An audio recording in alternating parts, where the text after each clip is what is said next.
Hello everyone and welcome to the Rewind. Now I know I was supposed to do Tag Team Saji next, but the game doesn't seem to want to give me a Mind Hollow raid. There is an upcoming one coming out soon, but since it's been a while since I posted a Rewind, I figured I'd do White first. Now I have actually done a Rewind on White Ichigo before, but that was before he was resurrected, so now it's time to see just how good the resurrected White is.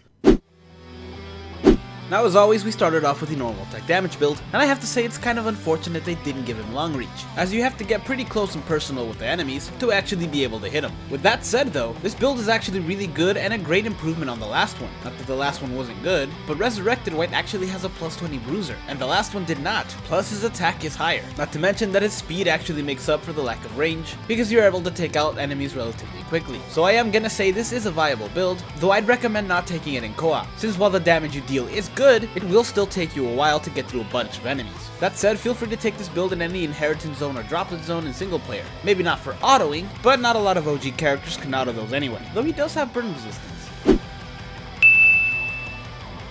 Next up is the strong attack damage build, and I'm not gonna lie you guys, they kind of watered down his strong attacks when they resurrected him. You see, the non-resurrected version of White Ichigo didn't have Bruiser, but he did have a plus 20 Berserker, and he had Frenzy, which is something that's unheard of these days.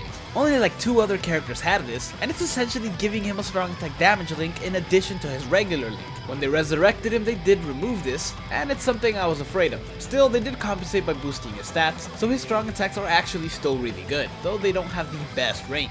Still, he does have Frenzy, so it's more than enough to take out enemies, and if he has to resort to his normal attack, he now has Bruiser, so he'll get a little bit more damage out of those too. Plus, they do come back a little bit quicker with his strong attack damage link. Sure, I would have preferred them keep the Berserker, but it's still a really good build that you can actually take in co-op.